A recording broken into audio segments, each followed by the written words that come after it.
technology foresight. Now, sometimes there are two terms used. In fact, our own name, there is a term forecast. So, first I must explain what is the difference between forecast and foresight.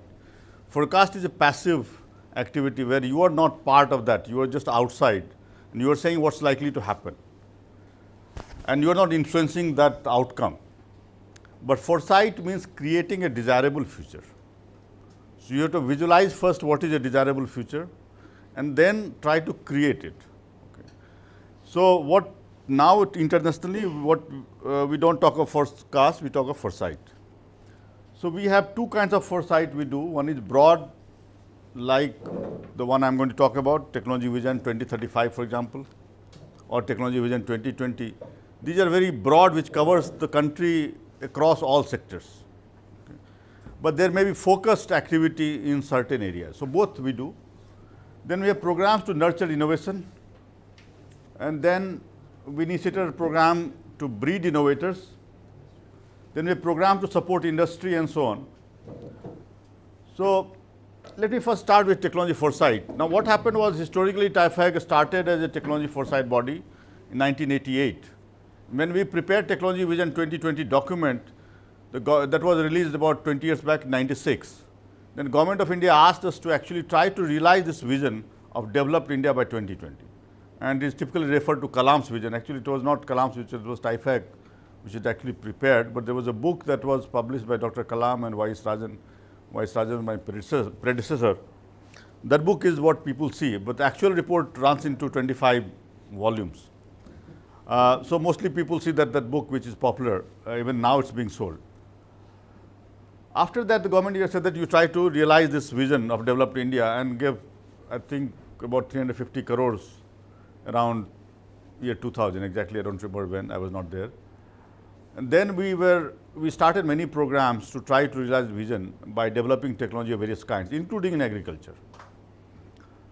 Effectively, in this process, we became like a funding agency because we were managing large funds. All the scientists who were involved in this activity got involved in this. And we swung from think tank activity to actually action-oriented programs. Then about 4 or 5 years, we started to bring ourselves back to our core mandate that you are being a think tank. And Technology Vision 2035 is an exercise in that direction. So, I will talk a little bit about this. So, the document that you see, if I show you that image, you may not believe, that is why I want to bring the book so that you see that actually it is there physically. What is there in this actually? We start by looking at what we had done in 2020, Technology Vision 2020, retrospection, because whenever you do some exercise, after some time you must look back and see what you thought at that time and where do you really stand today. Then, as I will talk about it, there is a major difference between Vision 2020 and Vision 2035 is that document was made for India, and we are not making it for Pakistan, of course, we are making it for Indians. So, it's India versus Indians. Okay. Now, that is a very subtle difference, but it is a big difference actually, because when you talk of India as a country, you can talk about GDP, you can talk about infrastructure and so on. But when you talk of Indians, you talk of quality of life of people. So, this time we are focusing on quality of life, because I can increase the GDP, but there can be poor can become poorer and rich can become richer, still the GDP will show higher growth. So, this time we are focusing on Indians and their quality of life, which means that each person's quality of life has to improve. That is the focus this time, and that is why I am saying that India versus Indians. So, basically this is the retrospection we have done. We have looked at what we thought in 96 and India to be close to 2020 and where do we stand today. Now, we are not saying that what we had done, because of that we stand today here or there. We are just saying that what we had visualized and where do we stand today. How it has happened, why it has happened, we are not going to. Okay. So, we have compared that to horse's motion. So, you have galloping India, where we have done better than expected. Cantering India, we have roughly gone along the line expected. Trotting India slightly bad, and walking India is very bad. Okay. In fact, somebody told me that why don't you also put a backward India, means we have gone worse than we were. But all of that we have kept under this walking India part. Now, it is not visible to you, but I will just read out one part here. For example, we had visualized at that time there will be a lot of use of waterways for transport of goods and traffic. Okay. No, actually nothing happened. So that's why it's appearing in this part where Walking India part. Fortunately, government recently, a few months back, announced that they are having major program on waterways, and Mr. Gadkari announced that from Varanasi to Hooghly, the waterways is being developed. Whether it happened because of our document, we have no idea because nobody refers to that. But this document has been with the government for some time, and although it's not formally launched, it's with Prime Minister's office for several months now. So what, as I mentioned, that what we have prepared this document is for Indians. So we have looked at the quality of life of people that we expect at that time. We have grouped into 6 non-exclusive. That means a person could lie into more than one group. Some of you are good in maths, you will add up and say that's more than 100%. How can that be? That's because a person can fall into multiple categories. For example, you can see that a very large percentage of our people would be globalized and part of diaspora, because already you will see that many people in your family who are going in and out of the country or staying outside. Okay. When I went out of country in 1981, in my village, I was the first one to go out of the country. But today, in my courtyard in the village, I find that almost every young person is either abroad or traveling back and forth. So a very large percentage of Indians are going to be globalized, which means that they are connected to worldwide development. At the same time, they may be traveling back and forth, or they may be staying outside completely. So that percentage is quite large. Similarly, we have looked at others as well. Now, what we said that let's focus on the basic needs of human being in terms of security, prosperity, identity. These are the 3 basic needs: security, prosperity, and identity. And we said that look each of these groups, let's look at what is the relative requirement of the security, prosperity, identity. Okay. So, for example, for globalized people, the identity, this black one, is the major concern. Okay. When you go out of the country, you tend to hold on to your cultural roots, your social thought process, all that you want to hold on to that. Okay. That is your identity. Okay. In fact, if you go to some of the African countries where Indians went out, say hundreds of years back, and you go and meet them now, you will find that they are holding on to what they had gone with. And we would have changed here, but they would hold on to that. Very interesting. In fact, when I went to US in 81, computers were just coming in. The first thing I did when I started my research was to develop Hindi fonts.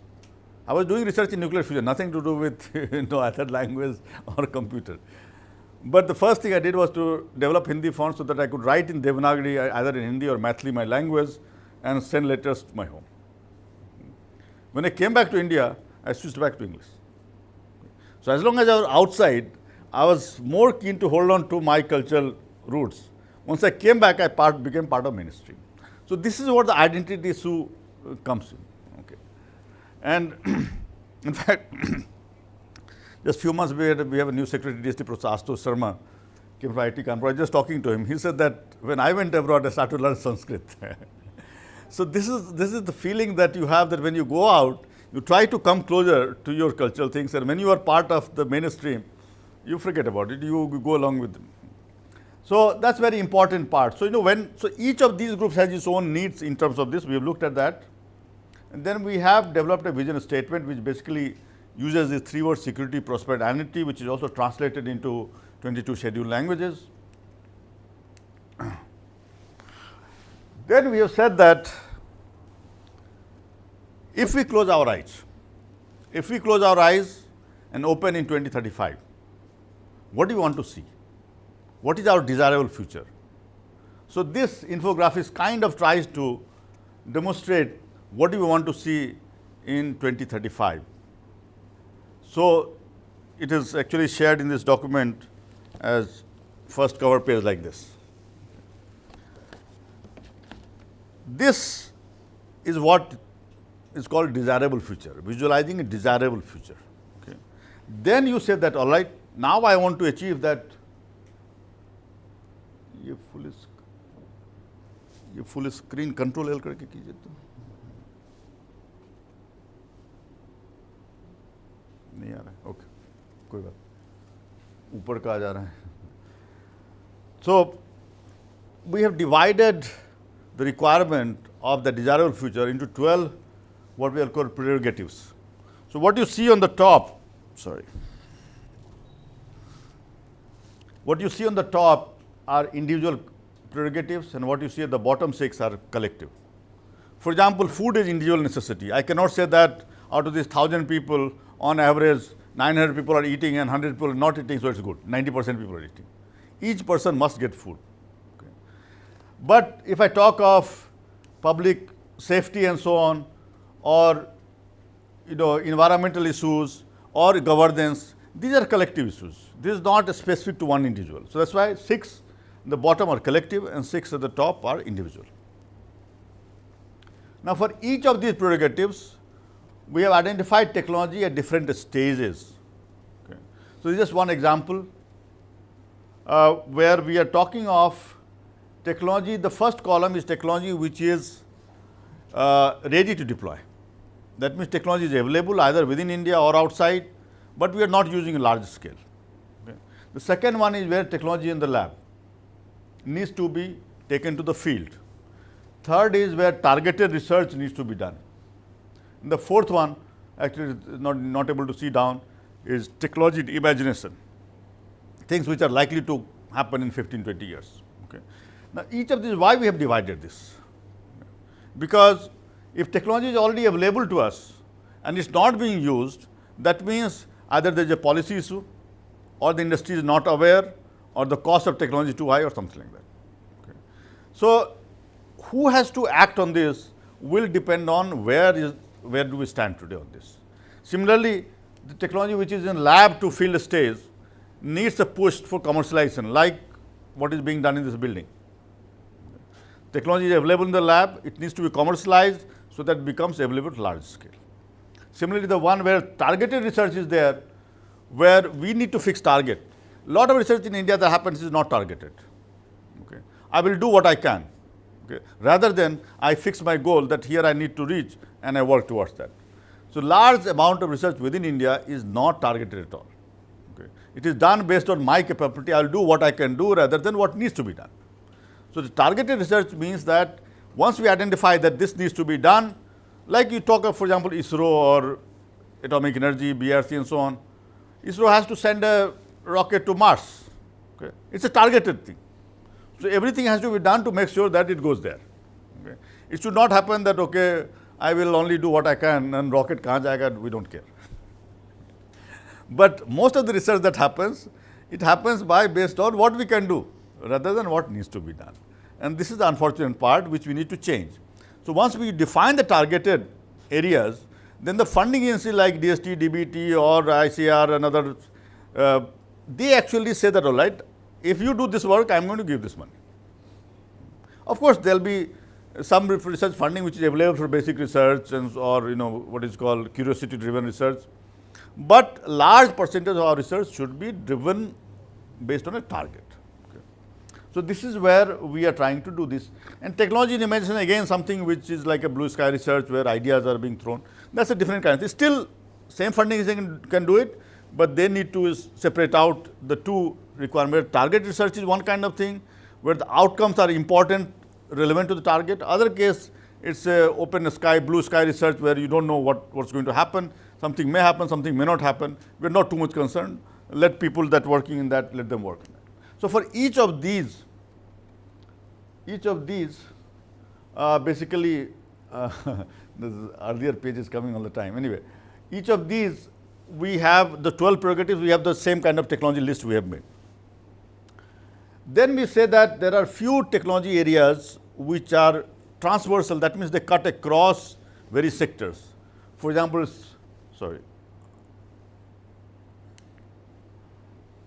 like materials, manufacturing, ICT, like information and communication technology, it cuts across almost every part of our life or every part of our research, whether in agriculture research, whether you are in home, wherever you are, ICT comes in. Similarly, materials research and manufacturing research, completely the material science is undergoing tremendous change. I don't know how many of you have heard of materials like graphene, which are two-dimensional materials with properties that are almost like magic. I was told once that if you want to lift a cat in some kind of a cloth kind of thing, suppose cat weighs 4 kg, 3 kg. If you want to put a cat on graphene sheet, the weight of the graphene sheet will be equal to the whisker of the cat. The whisker of the cat is only that much weight is needed. That thin sheet of graphene is strong enough to hold the cat. Okay. Similarly, it's conducting and it's transparent. So it's strong, it's transparent, it's conducting.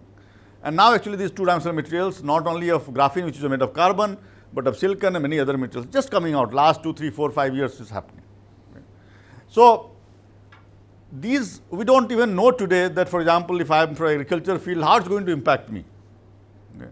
So these research, this development is happening not in agriculture here, it's happening somewhere else. It may impact me today. This is called what we call weak signals. Weak signal means something that comes from outside my domain, but it may impact my domain.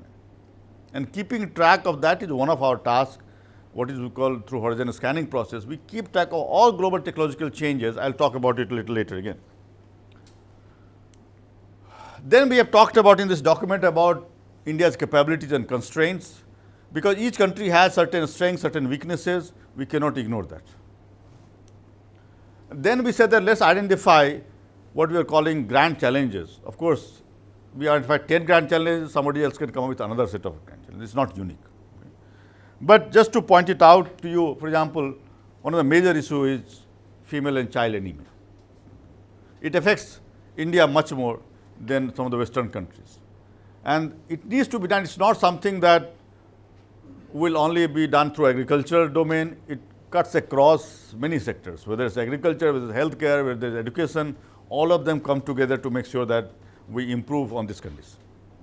So we identified such sectors, such problems that India is facing, which needs to have a multi-sectoral effort. It's like a mission mode approach has to be there if government starts on that. I'm not going to go into more of these. And then we have looked at who should be doing what based on this document. But actually, this document is a vision document. There are 12 roadmaps, technology roadmaps to try to realize this vision. Okay. In this document, we have just put a pullout which is covering the sectors that you are seeing there, starting from education. So it starts from education to medical science and healthcare, to agriculture, food and agriculture, to water, energy, environment, habitat, transportation, infrastructure, manufacturing, materials, and ICT. Each of these, there is just a very brief summary in this, but each of these there is a separate document of 150 to 200 pages being prepared. Some of them are nearly done and some are in the process.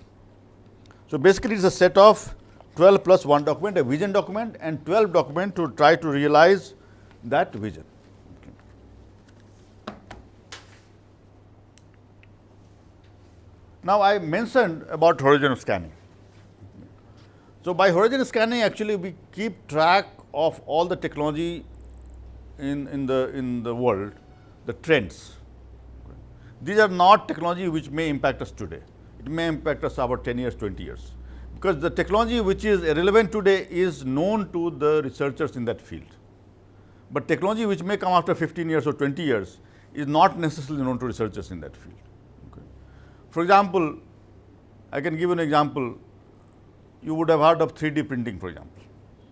How many of you heard of 3D printing? Very few people actually.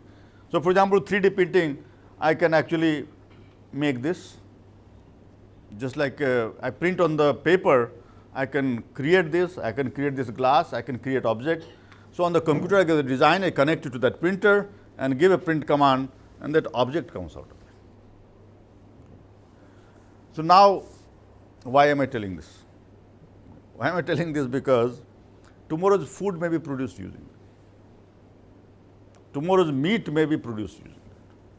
How meat can be produced?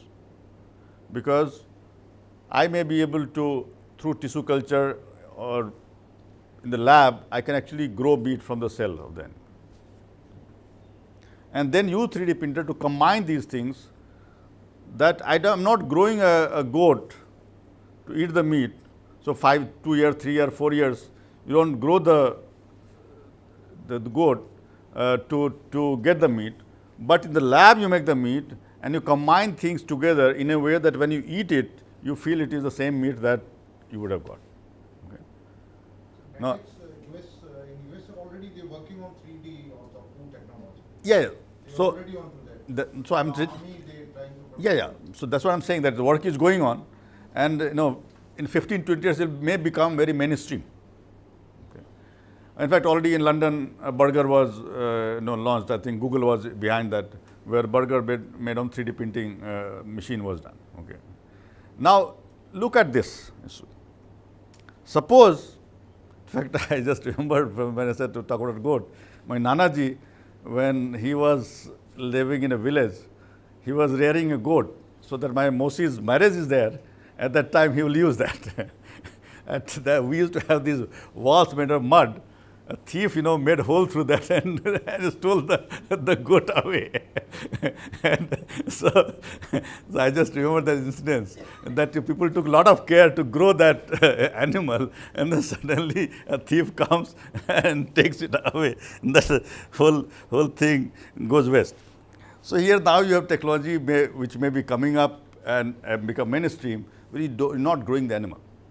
Now, if I look at from India's point of view, if I am not killing an animal to make meat, do we have a distinction between vegetarian and non-vegetarian? The people who are vegetarian, many don't eat meat because they think we are killing animal, right? So does it mean that the vegetarians may accept that meat because no longer killing of an animal is involved? It's an ethical question. Okay. So what we do is that, we look at the technological changes that are happening from social, technological, environmental, economical, political, and sometimes ethical also we add. This is called STEEP, and there's another thing called TIPSE. So this one is STEEP, where you see STEEP, and sometimes you add ethical part, and it's called TIPSE. So we look at from different angles.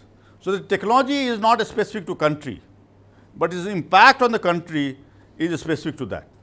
So the technology news is global, but when I look at from my country that, okay, 3D printed meat can impact India in a much bigger way than some of the other countries which are already, they eat meat by larger percentage of the population eats meat. So we look at these technologies and what's their impact on the country. Okay. And in fact, what we are trying to do is to now actually set up a global network of various countries. In fact, November we are holding a meeting here in Delhi, where we are talking about, this is called Government Foresight Organizations Network. All the Government Foresight Organizations Network across the world, whether it's US, UK, China, Japan, Korea, all of them are coming here, and we are hosting it this time. We are saying that let's collaborate among ourselves. They're trying to track technology, which is millions of news, is very difficult for each one of us. So let's work together to join hands. In fact, we are developing a portal for this purpose. But the impact of that technology news on each country is unique. So that each country has to do on its own. Whether the technology is important to us, not important to us, it will have ethical implications. Like robots doing the work in some countries very acceptable because their population is low. But can India accept that in a large way? Will it put our people out of job? That's a concern. So we can't ignore that. So that's specific to country. So actually in our newsletter, I forgot to bring newsletter, as I could have shared some of that. The newsletter, actually we shared this at the last cover page. We put this news items and our analysis. So these dots, actually the circles are showing the large means larger impact in that particular aspect and smaller impact and so on. Then we have been doing other foresight studies, for example, one on security technology, which is looking at security from broader perspective, not from physical security only. So, you look at information and communication security. In fact, today, one doesn't have to go and rob a bank or rob in your house. Your bank account can be stolen even without any robbery being done. I think most of us have faced this kind of problem. Okay. I was traveling once in train in night, and on 1 o'clock I suddenly get 3 SMS here, and I found that somebody has transacted through my credit card. Fortunately, it was not a very large amount, but about maybe 6,000-7,000 rupees worth. And that time, suddenly the midnight, fortunately, I had internet, and I called the bank and I could ask them to stop the transaction. But 3 transactions had taken place. Later on, they actually refunded the money because there was some leakage of database somewhere, and millions of accounts were stolen. Okay. So robbery today doesn't mean people use the robber will come and break your door or do things. Not needed. Robber could be sitting in an AC room somewhere, anywhere in the world, and stealing your property. So we look at broader aspects of security, for example, nutritional security. Okay. Then we have a document that we are just about to release on a solar photovoltaic. So these are focused activities, very focused. This is a focused foresight. Similarly, we have one on national mission on electric mobility. This is again a focused one. We're also getting into quantitative foresight, because you see that if you look at agriculture, look at water, look at energy, look at environment, these are all interlinked together. Very large percentage of water goes to agriculture use. But for some reason, I say that no, I need to produce energy, I want to divert water there. How it's going to impact agriculture, we need to know in quantity term.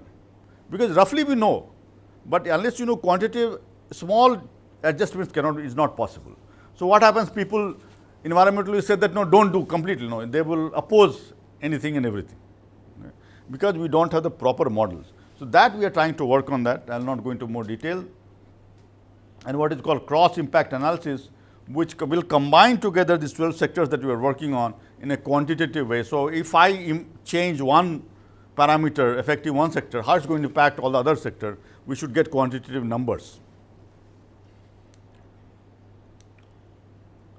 Let me come to the nurturing innovation part. So TIFAC has been involved with supporting innovation for a long time. In fact, even before innovation became a buzzword, we were there.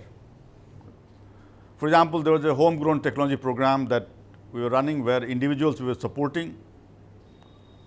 There was a TEP program which with DSR and TIFAC used to run together. Now the TEP program is converted to PRISM program. So there are many programs which are being run by various government organizations, and TIFAC was among the first ones to start some of these programs way back 20 years or more than that. Of course, it landed us in many problems also. Because when we went out and gave money to support some kind of research, there are people either who would take it as a loan and not return the money. Very interesting case where somebody in Calcutta said that he took the loan on name of some innovation and made a house. and then said that, all right, I am returning your money, what's your problem? So he's getting a 5% interest, he's getting a loan which has to be so new, and you make a house. And then you say that I am returning your money, what is your problem? So such problems of course happen. So we have been more careful, and now like I'll talk about that later. So we have been there. What I'm going to show you here are 3 programs that I'm putting under nurturing innovation. Okay. One is the patent facilitation center, actually it's not facility. Other is a TRIMAP program, and third is Srijan program. So this PFC, actually we file patents free of cost. Not many things come free of cost in life, but here we file patents free of cost for all government R&D organizations and all educational institutes, irrespective of whether they are government or private. All educational institutes free of cost, patent filing in India and abroad, and all the patent rights remain with the inventor, so we don't take anything. And we maintain those patents as well, again both in India and abroad. Okay. So for this actually Department of Science and Technology gives us separate money just for this purpose. And you can see that we have filed more than 1,200 patents. Out of that, about 200 patents have already been granted. Now, as you know that it takes several years for the patents to be granted, so there is a delay in that process. Let me leave out this part, but actually there is an Inspire program at DST where a lot of children, one of the scheme of that, you bring school children and so on and so forth for various projects. So we also look at their potential for patentability and do that. And one more thing we do is organize patent and IPR workshops, and actually we also fund some of this. And for example, this is one of the things. Of course, we are not funding this one, but we are providing people who can come and talk about patent-related activities. There is a very interesting program that we have. It's called Women Scientists C program. It used to be called rather. Now it's called Kiran IPR program. Where this program is part of Department of Science and Technology, is a Women Scientist program, now called Kiran program. It's called Kiran A, B, and Kiran IPR now. For women with mid-career break, if they want to come into mainstream, this program with women with science and technology background, we train them for 1 year in intellectual property right related activities. We give them fellowship varying between 20,000 to 30,000 per month. And out of this 1 year, actually, about 1 to 2 months training is common in Delhi. And then they're distributed across the country at various places where they actually learn the rest of the task on the job. And you're surprised to know that 10% of patent professionals in the country have come out of this program. So out of these roughly 400 women who've been trained, about 136 became patent agents by passing the exams. And this constitutes roughly 10% of total patent professionals within the country. So it's a very successful program. The 8th batch has been announced. The forms are closed now. Actually, now we have put a age limit, minimum age limit of 27 years, maximum is 45 years. Now you may wonder that whether 45 years is just too much, who is going to come? But actually we have had people coming even after that age.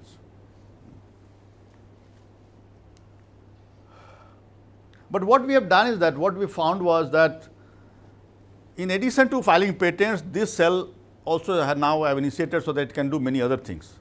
And we also trying to link up with other organizations like NRDC and so on, so that they can commercialize that. So for example, we passed on the information that here are IIT Kharagpur's patents. NRDC contacted them and they signed a MOU to try to commercialize it. Okay. So such things also we are doing, and one of the important things is the patent analysis is being done through this cell so that it can be used in our own activities and also and to others in helping them. For example, in 2014, we looked at 3D printing and looked at the patents associated with it. And we found that patents were expiring, number of patents were expiring. And because of that, the cost of the technology was going down. Because as long as the patent was there, acquiring that would have been costlier, but once the patent is expired, naturally the cost of technology goes down. Okay. So in fact, we have started to do this to look at the patents which are likely to expire and bring it to notice of people that, okay, this is a technology that will become cheaper. So 3D printing technology is not new. In fact, we had about 10 years back in Coimbatore, we set up a facility like that, which cost several crores of rupees. But today you will see that the students are making 20,000 rupees, 30,000 rupees, 40,000 rupees, 50,000 rupees. It's almost like in each home you can have a 3D printer. In fact, many of the developed countries, it's already happening that people have, just like you have a normal printer, you have a 3D printer as well. In China, each of their primary school, 400,000 primary schools, they plan to, next 2 years, they plan to put a 3D printer. In fact, in my own school, I am planning to do that. The second program, which is TRIMAP program, which is for technology transfer actually. This actually stands for Technology Refinement and Marketing. I don't remember the full form. But basically what we do in this case is that we work with TCFs, Technology Commercialization Facilities, there are 7 of them. And they actually scout for technology, and then we work with the technology developer to refine it so that it's marketable to an industry partner or somebody who wants to invest money and that take it forward. So in this case, the inventor or innovator may not be interested in pursuing the technology commercially. So we facilitate that technology transfer. Okay. Right now, this first round of this is over. Now, second round we have asked for this to be continued. We still don't have permission for that. The number of patents that, number of innovations that have been facilitated through this.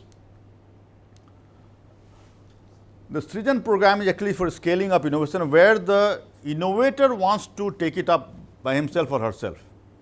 Here we are giving soft loan up to, used to be up to 1 crore, now we enhanced to 2.5 crores, soft loan at 5% of interest only. In this case, to handle the finances, we have tied up with SIDBI. Okay. So based on our earlier experience, we said that we will only handle the technology part, SIDBI will handle the financial part, we have joined hands together. they are financial institutions, they have proper system of handling finances. So we have given them revolving fund, and we look at the technological aspects. If we seems okay, we pass it on to them, and then they look at the financial aspects and release the loan or take the returns back and so on and so forth. So SIDBI is doing the financial part. But what we found was that it was a serial process. Serial process in the sense that first the person approaches me. I spend 3, 4, 5 months, 6 months to actually evaluate that. Then I give it to bank, and then they start their process, which means that it was adding up. So what we did was to change this process to reduce that. So do it in parallel. Now why we're not doing it in parallel from beginning? Because it meant doing some extra work. It meant because suppose 10 applications come to you, out of that 5 might be useful and 5 we might reject. But if I take 10 and do both in parallel, that means bank has to do extra 5, which otherwise they would not do. So we change this to make sure that we do it in parallel.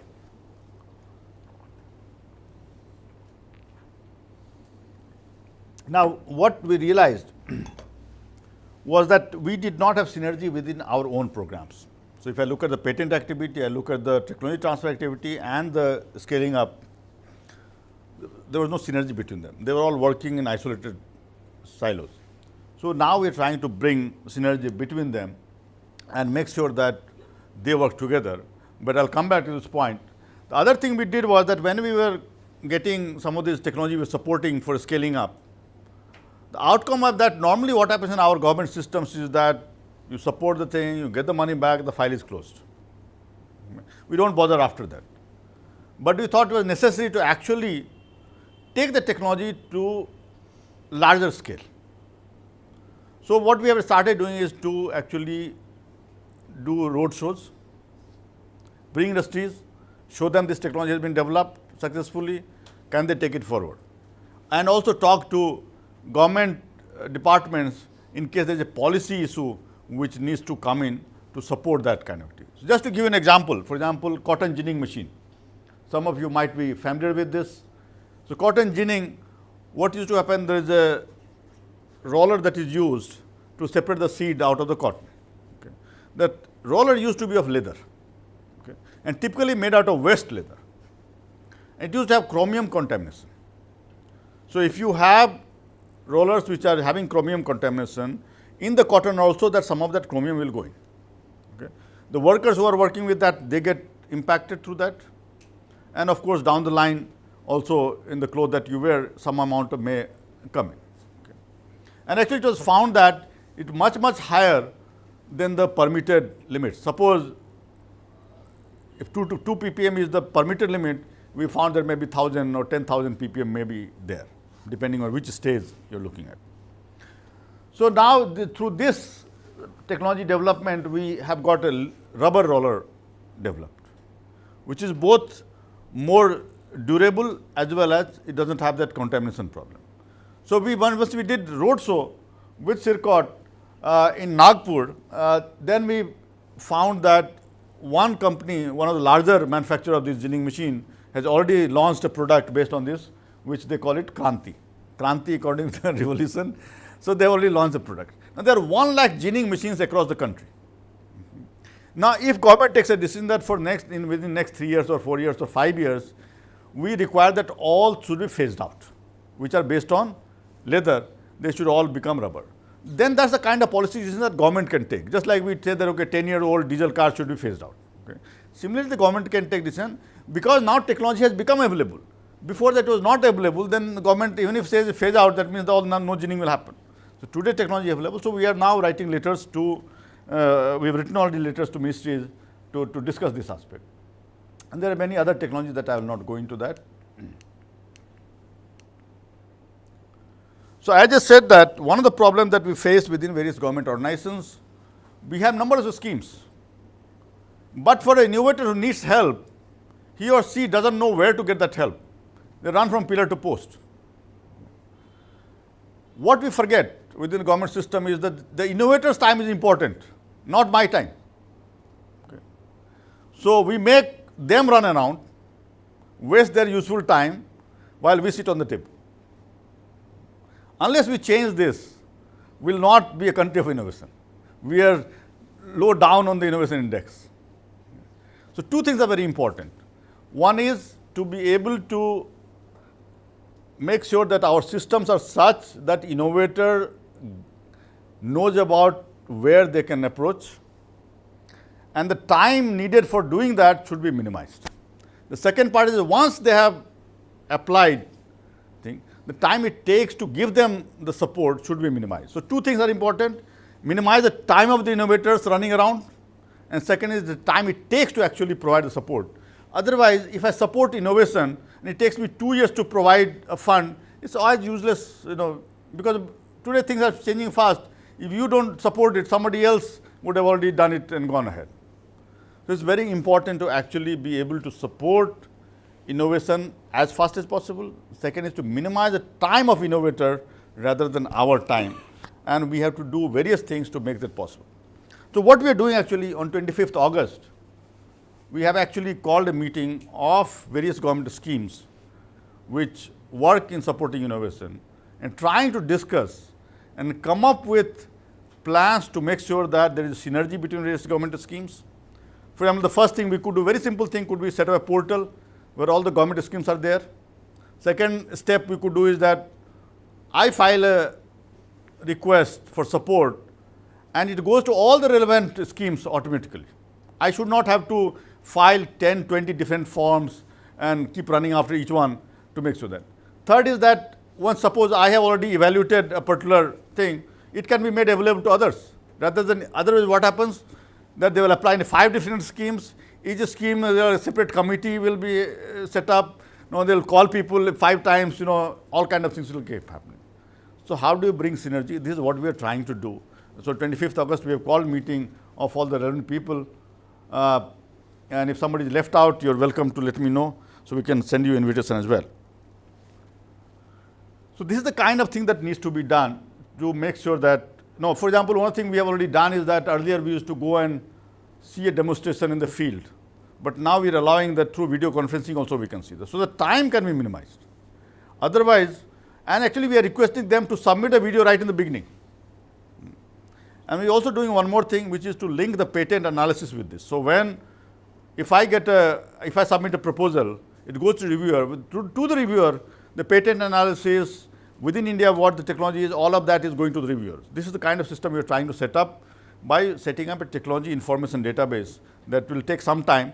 But the idea is that if somebody sends me a request and I give it to reviewer, the reviewer has all the information necessary to make the judgment. Otherwise, what happens, the reviewer doesn't have time. Mostly people are busy. All famous people are send the reviewers, they don't have time.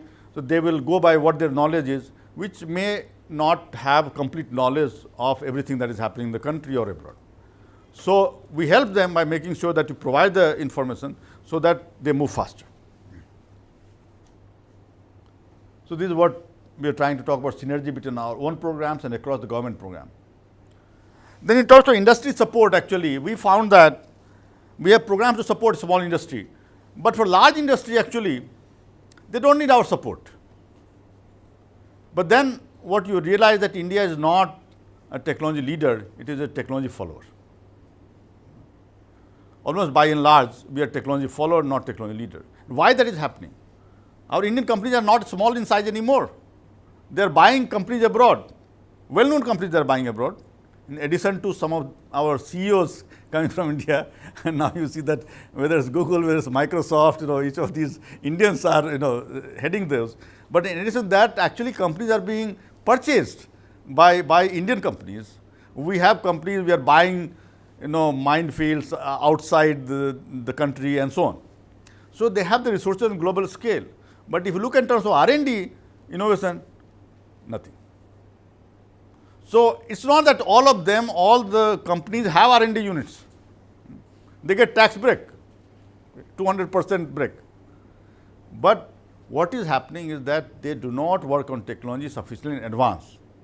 Because as I said that if I am talking of 3D printing with food or animal, I have to start working 25 years ahead of time. What we do is that by the time we come to know, it's already too late. Others have developed it.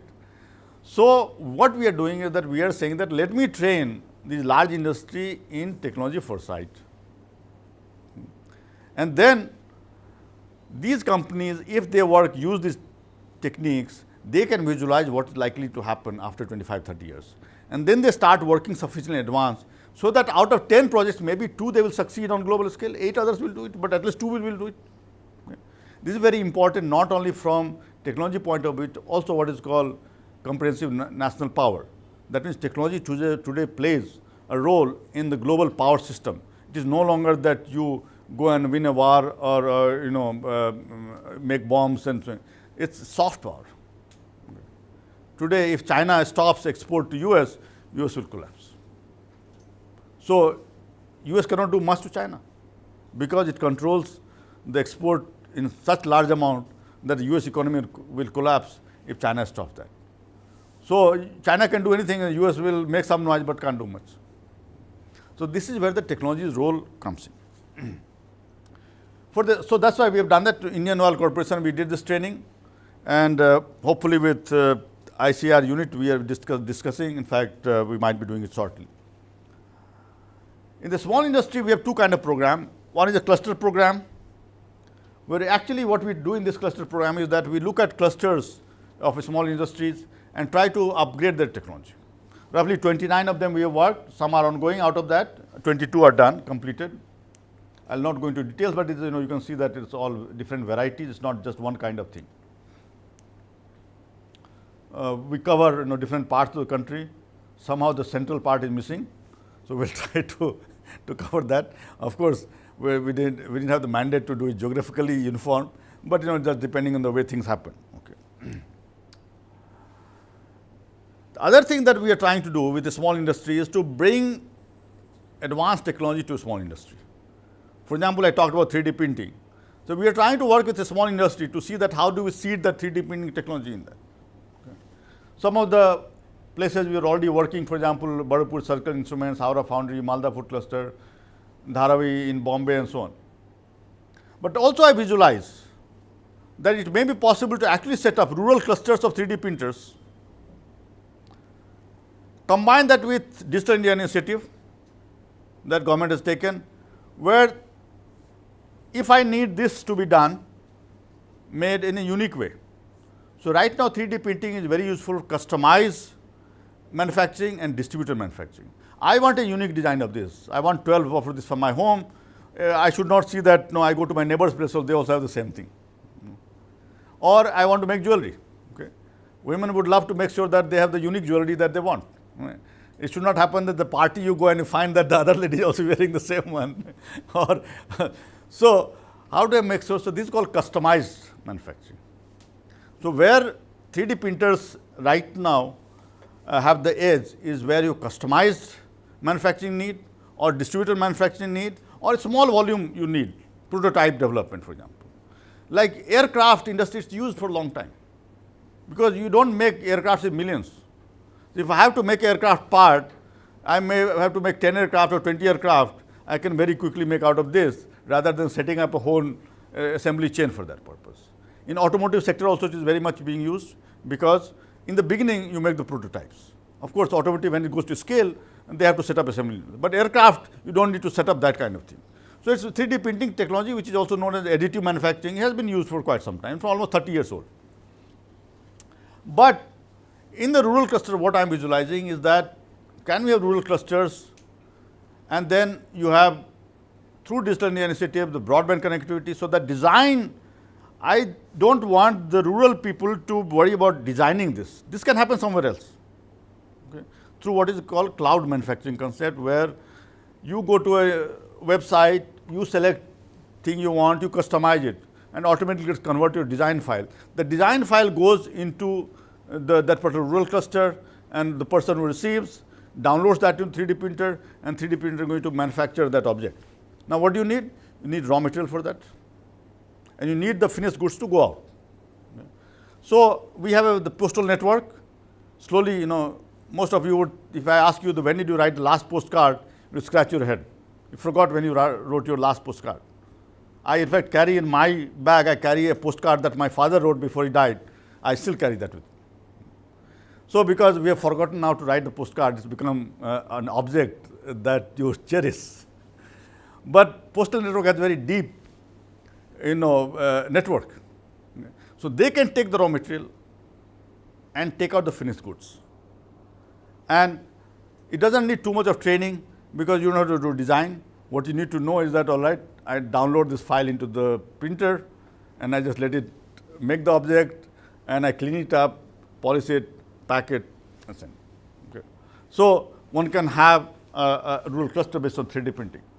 Similarly, so in fact, what I've been saying is that can we change Make in India to really make in whole of India? Because Make in India, you will see that maybe Gujarat, Maharashtra will have a lot of manufacturing capacity. But that's not going to spread across the country unless we have distributed manufacturing like 3D printer, where then it becomes Make in whole of India. Okay? I don't have that graph, but let me tell you a story here that if you look at from first AD to 2000, the time we are, 2000 years of history of manufacturing, India in the first AD around was making 35% of global manufacturing. 35% of 1/3. Till 1750, India and China were always in top 3. First, second, sometimes China a little more, sometimes India more. Okay? Very close, between 20 to 30%. From 1750, you will start to see the drop. They are going below 2%. What happened at that time? Colonialism. Sorry? Colonialism. Yeah. We became colony. Industrial revolution taking place in Europe. Our raw material going to Europe. Why was the railway set up? You might have heard Dr. Shashi Tharoor's very nice talk he gave. He said that the railway was set up to carry raw material out of the country, so that it goes to Europe, they process it, surplus, they sell it back to us at higher price. Okay. This is where our manufacturing started to go down. We became below 2%. We got the independence, but not the real independence, because we still continue the same mode, because still our raw material is going out of the country, and nobody knows better than the agriculture people, because I'll show you the data that huge amount of raw material that we produce goes out of the country without being value added. So we have not got real independence. Europe has become rich at our cost, and we continue to support them. But we don't realize that, because we don't do targeted research, we don't do value addition. So similarly, so this is a major area that we need to look at. Similarly, spare parts, for example, defense spare parts. We become dependent on foreign suppliers because they give whatever they give and then say spare part $1,000. Next year they will say $10,000. We have to buy it, and time of critical needs, they don't give it to us. What is the time, by the way? I didn't see that. Oops, almost maybe 5-10 minutes I should finish. Okay. Because I have to in fact take a flight as well. So not only your time, my time also is critical right now. So can I make a spare part 3D printable? Okay. So it doesn't matter. For example, NASA is not sending a spare parts in the space lab. They're sending 3D printer, and then whatever spare part you need, you make it there. For example, inside the submarine, can I put a 3D printer and say that rather than stocking spare parts, make the spare parts as you need? Because you will see that whenever in critical times, wars and other things, supplier will say, I will not supply. My country stops from exporting. And we are stuck. You buy all this equipment, but you have nothing to do. So can government take a decision that, okay, next 10 years, I'll make sure that every equipment that I buy they give me a 3D printable spare part, and it's designed so that I can manufacture it at will at wherever I need. It should not happen that I'm working in Kargil and I have to ship it from some Andaman Nicobar to go there, because that will lose valuable time. So whole the spare parts industry can change, and defense there's a critical need. The other one scheme that we are working, the government of India asked us to actually look at few sector and boost export of that sector. Okay. The 4 sectors that we were asked to look at, one is the electronic goods sector, second was guar gum, third is technical textiles, and fourth is essential oils. I'm going to talk about 2 of these. Let me take up the guar gum, because something that you might be more familiar with. we actually released the report in February on this. Now, I was very surprised because I have lived in Gujarat for a long time, 18 years, and guar was very popular there. Okay. Rajasthan, Punjab, Haryana, Gujarat. So I was surprised when we had a meeting with the Ministry of MSA, Ministry of Commerce, and they said that why don't you look at guar gum also. I was surprised because I said that what is there? This is something that we eat. Why are they so interested in export point of view? When we came back and checked the data, it was mind-boggling. Its powder is used in a variety of industries, pharma industry, this, that, and so on. 3,000 crores rupees per year we were exporting. Suddenly, 2-3 years back, it jumped to 21,000 crore. It became number one farm export from India, exceeding rice and cotton. Why that happened? Do you know why it happened? Oil industry, Oil and gas industry. Shale gas production in the US started to ramp up, and there this is used. So suddenly that requirement came, and when the requirement came, we were not prepared for it. Nobody had seen this requirement coming in. The prices jumped by 10 times. It was not only demand and supply, it also speculators came in and all kind of things happened. Next year, a lot of farmers came in saying that, okay, I've become rich, I'll become rich, prices crashed. So there's a lot of ups and downs in this sector. We looked at, it's not only an agriculture issue, actually there's a whole issue. What we found out was that, as I said, that we were totally unfamiliar with this sector, totally unfamiliar, no. We had no idea. I just said that I was personally surprised when they mentioned this. When we done the work, we found that we are not doing any value addition. For example, when you go to shale gas, you have to use single derivative, double derivatives, all that is being done outside. The value of that goes up from 5 to 10 times, for example. If it is 125 rupees kg powder here, after value addition becomes 650 rupees kg, 1000 rupees kg. None of that is done in India. Okay. So this is a major issue where we are not doing value addition. We are sending out raw material outside. This is the same thing that I talked about, that European situation where we started to send raw materials. That time the Britishers took away, they destroyed our manufacturing capabilities. You might have heard of Dhaka Malmal. Okay. We have heard the story that the weavers' hands were chopped off, their machines were destroyed, so they cannot produce that anymore and make sure that the textile, everything comes from outside. Okay. In this sector, same thing happening, we are sending out the raw materials. When the prices was very volatile, substitutes started to come in. Because prices become too high, synthetic substitutes become possible, all kind of things happen. So, and I'll not go into details, except saying that we did patent analysis. And what we found was very interesting. I put it in block in our newsletter. It says despite 80% share in global export, 80% of global export we control, 15% Pakistan, rest of the world 5%. If you look at our patents, out of nearly 12,000 patents, India's contribution less than 1%. That means where we are strong in terms of raw material, we don't do research.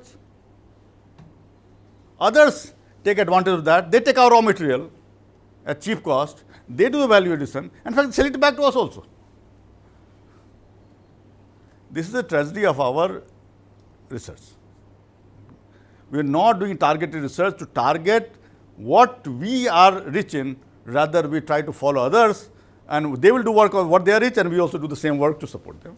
Because we want to be known that somebody should, like me in US or Europe or somewhere. So we do the work that they would like, rather than doing the work which is needed for the country.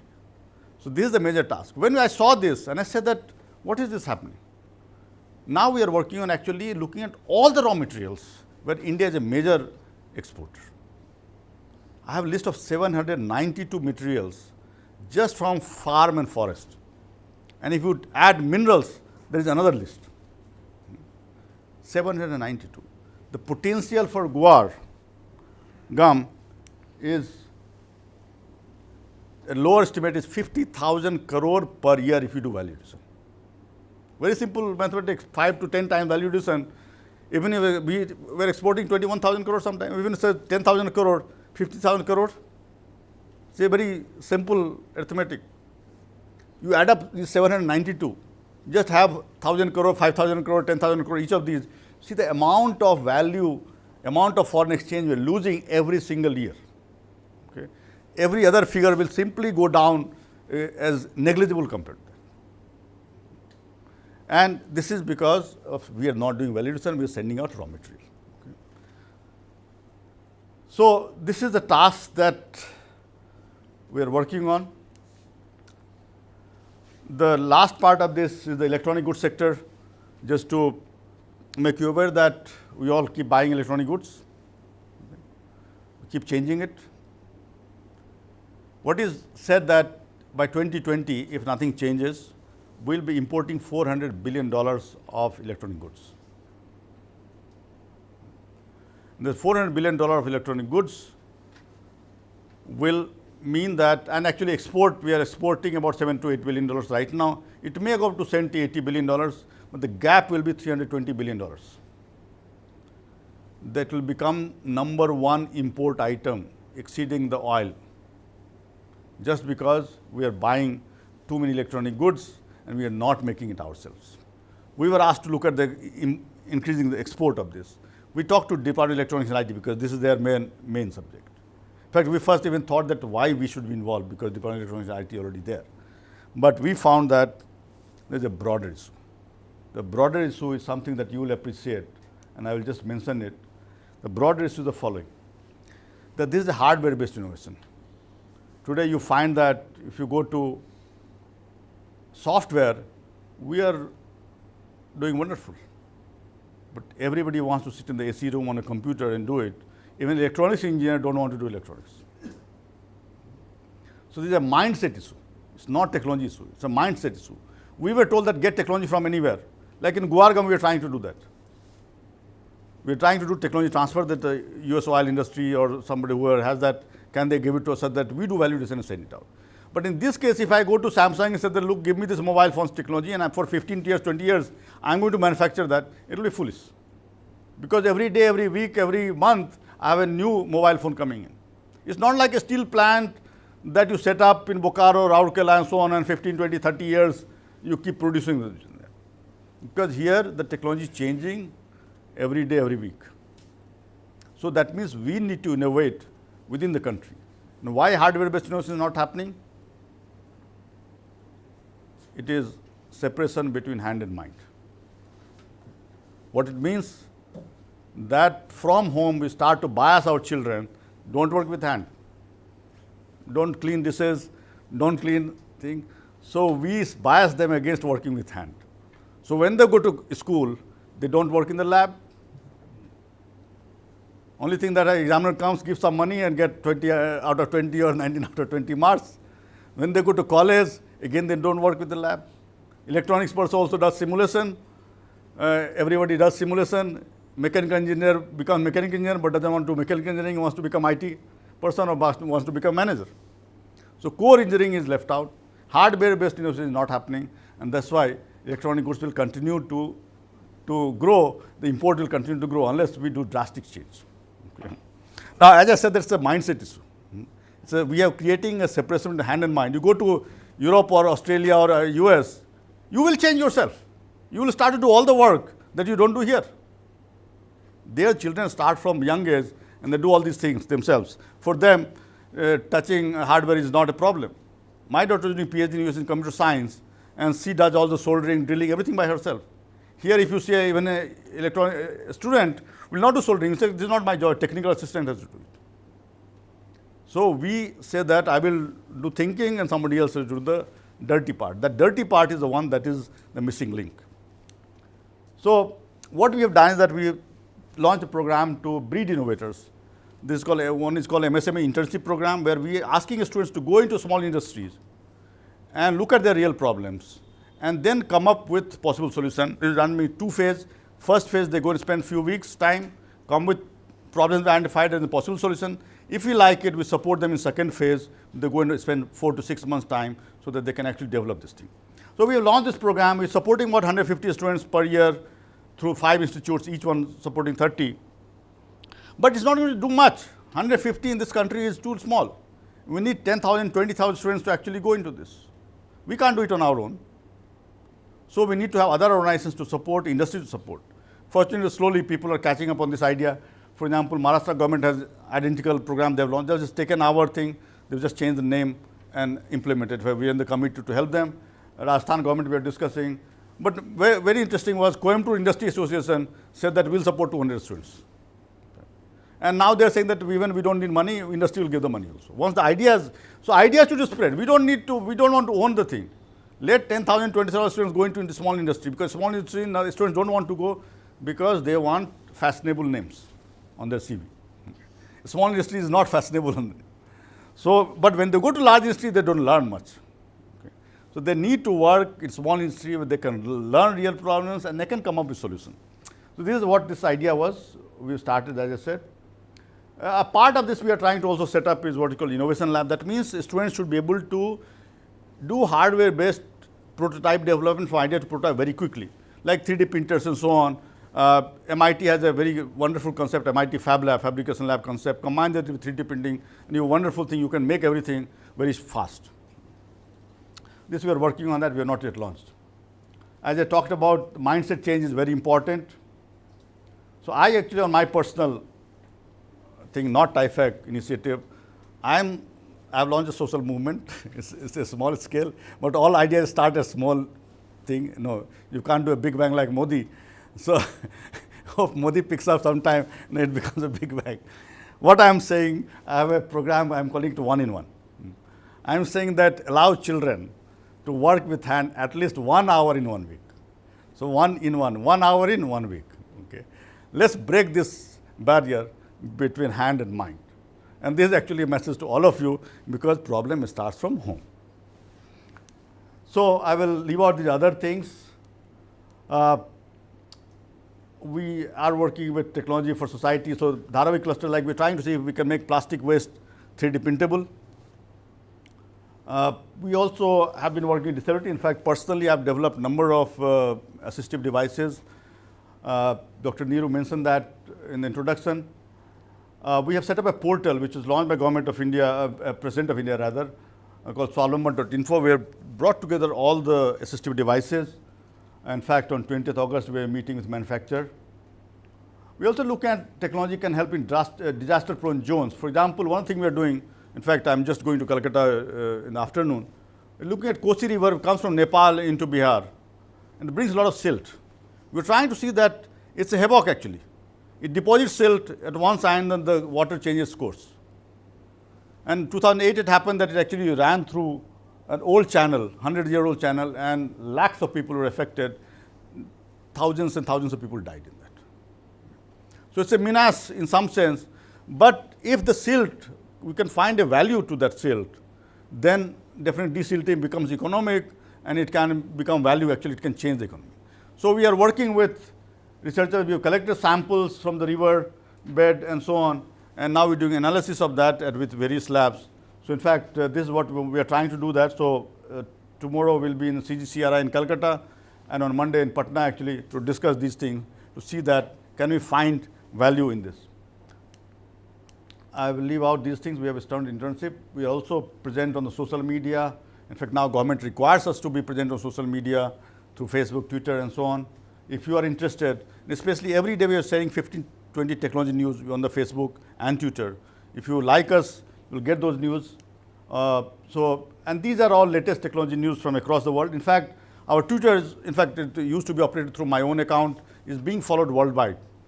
There is not, people from outside follow it more than people following in India. This newsletter we bring out every couple of months or 3 months. Like this one was on Guar. This was on future of brain, how there is a race between mind and machine. This is a very interesting one. You can download it from our website. And this one is on disabling disability. It's talking of how technology can overcome disability. The next one will be of your interest is on food, future of food. So that we are working on that. So let me stop here. Thank you very much. I think time is run out, but any quick questions? 2035. Yes, yes. When if you see the document you read in the beginning, we talked about population part. but it is expected that by 2050, India's population will stabilize around 1.5 billion or around that. But one of the global studies that has been done on food, there is always this concern that will we run out of food? But what is likely to happen that actually there's one document which says there will be plenty of food, but the technology will change. And what is being said that if things happen like this, there will be 10 or 12 multinational controlling the whole global food production. None of them are from India in that list. So that's where technology, agriculture needs to combine together to make sure that we are still able to produce the food of the right. You will see in our own homes. Things have changed. You don't know how many things multinationals are in our kitchen. We don't even realize that. So the change has been taking place, and something as simple as Maggi. There's a huge controversy going around. So how much in our kitchen is the food that is coming out from outside? In fact, that's a major concern. So population is obviously there, but it says that it will stabilize around 2050. But obviously education is an important part of that, especially in fact with IASA when we work on that, this population is one of the areas that we work on that. And so in our document also we mentioned this. One thing more, sir, to this. Sir, how bureaucracy these scientists are going to make into the same mindset? The problem is, just I give you one example, sir. Like BT cotton, sir. In India we introduced into hybrid. In Pakistan it came to the already existing varieties. So those varieties they continue. Here we killed the normal innovation of variety. Now all are working on hybrids only in cotton. So this is just a mindset, and how the bureaucracy played into it is also a non-factor. So that is where the scientists have to play, sir. Bureaucracy, sir, ICAR Director General sends a file to another ministry. It goes with the section officer. JS will see it after 3 months, or it may be 3 years. And once JS comes, JS doesn't know ABCD of that. And he starts asking you silly questions. And you also after some time feel frustrated, leave it, hell with it.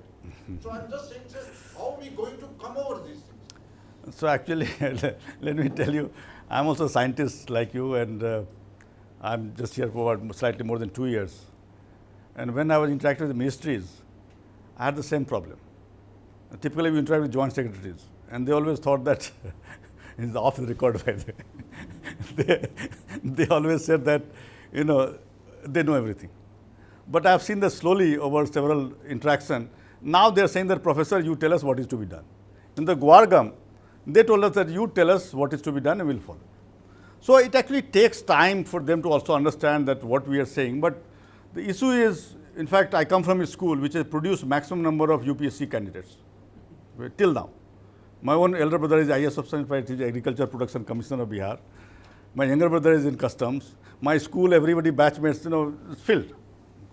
I was the one who never looked at UPSC. But I was in Delhi University, everybody in the hostel was just preparing for it. So I am very much aware of this. And but I think all of you understand this is thing that is not going to change, because the way bureaucracy has been developed was by Britishers to support their activity. We have continued to do the same thing. So the day a person joins as IAS officer, he or she becomes boss. The day, at the age of 22, 23, 21, whatever age you join, you become a boss of subdivision. Subdivision is not a small place, several lakhs of population and so on. And that continues. So they have this, built into their mind that they know everything. But I've seen that with interaction, it does change a little bit, and I'm seeing that change. But also the Prime Minister himself is very aware of this issue. And there have been changes made so that this can be reduced. And there's like now, sometime even I get directly a mail from Prime Minister's office. That here is the question that Prime Minister has to give an interview, you give us the answer. It doesn't go through Department of Science, Technology or XYZ. Just comes directly to my personal email. And I send directly the reply. I don't tell it to anybody else. Okay. So that change is also happening in some sense. And thanks to communication technology today, it's possible to do that. So changes are happening. Let's be hopeful. Thank you very much.